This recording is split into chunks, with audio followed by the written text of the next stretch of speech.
This PlayStation 3 exclusive is Warhawk. An early release for the PS3, it came out in 2007, and while at the time it wasn't a system seller, I do think this game is interesting enough that if you owned a PS3 back in the day, you probably either had this game or rented it at some point.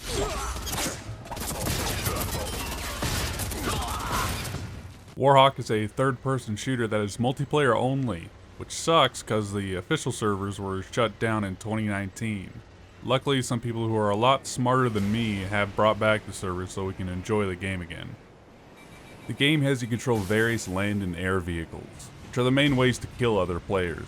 Sadly, no water or sea vehicles, but the planes and tanks they do give you certainly make up for that shortcoming.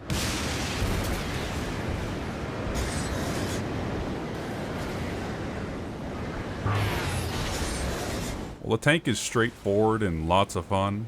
The main star of this game, without a doubt, is the jet airplane you can pilot, which I found easy to fly but difficult to master.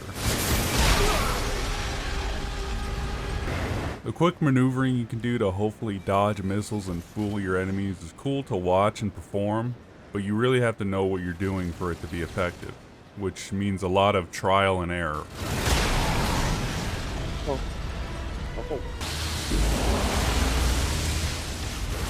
If you're on foot, the weapons they do have are your typical shooter selection. Lock-on rocket launcher, flamethrower, machine gun, pistol, sniper rifle, what have you. Which all weapons are in exact locations on each map. And out of all of the weapons, I think the only noteworthy one is the binoculars that allow you to call in quick airstrikes. Which I could never find because they're usually the first weapons people go for in the beginning of a match.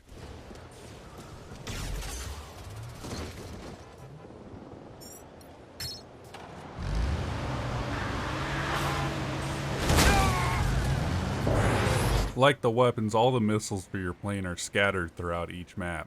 Honestly, I haven't played enough to really know how to use each missile properly, but let me tell you, it is extremely satisfying to get your first jet kill.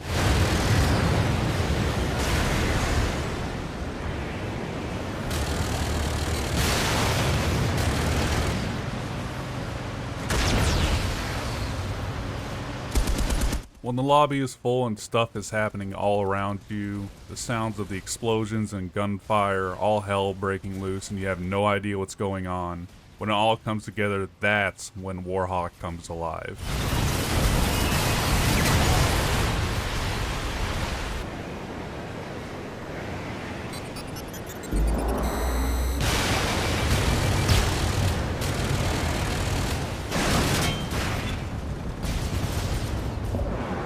If you have a surround sound setup, the jet gameplay goes to a whole new level of chaos.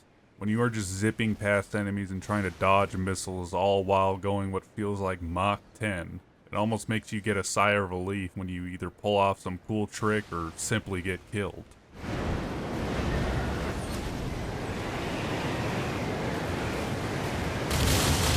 While pulling cool stunts or just getting good at the game will take you some time, the people who are still playing this game do not joke around. While I wouldn't say they don't allow new players, on the contrary, they do seem welcoming, but they sure do not go easy on anybody. So keep that in mind if you are a new or returning player. As I said before, this game is easy to play but difficult to master. Which let me state that I am playing on the Warhawk Revived private server. As far as I know, currently this server is the most populated. If you play on it, you should easily find one full lobby on weekends. You may say it's not a lot, but for a game that came out in 2007, that is pretty impressive. So if the folks behind Warhawk Revived server are watching, keep up the good work, dudes. It's been fun. Oh my fucking god.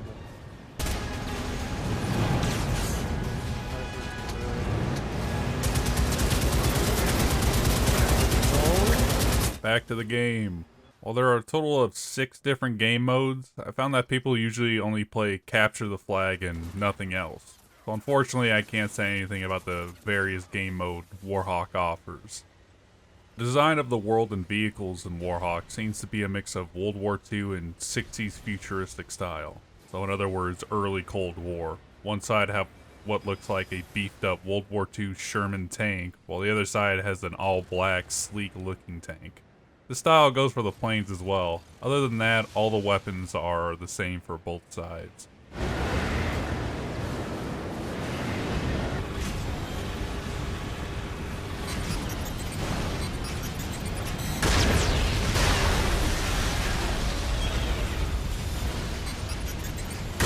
Due to this being an early PlayStation 3 release, you can set the vehicle's control by using 6-axis motion control.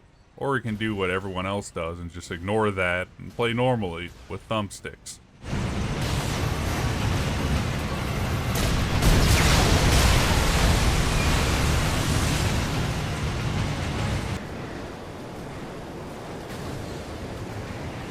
Gimmick control schemes aside, I found the controls of Warhawk to be a standard for a shooter. The only problem I encountered was how you switch weapons. Your D-pad acts as a weapon wheel, and the weapons that are set to the diagonal directions can take some time to getting used to. This is also how you select which missile you want when flying. So knowing where each weapon is on your D-pad is key to winning any engagement.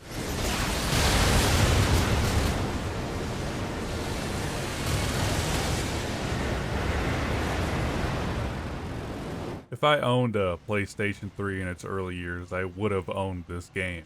The non-stop action is something even games today can't replicate. I think the only one that comes close is the Battlefield games. And like Battlefield, you can choose to either play the objective or just screw around in vehicles and not contribute to the team. While the official Warhawk servers are long gone, the private servers we have for this game, or any game for that matter, allow us to relive our past or experience something we didn't have a chance to at the time. Whether you like planes or tanks, Warhawk is a neat game that often gets overlooked due to it being an early PS3 release, and its shutdown servers. While the game can be seen dated technologically, as long as it's fun, who cares? And I think it is a fun game if you give it a chance to learn all it has to offer. Just be prepared for a lot of trial and error.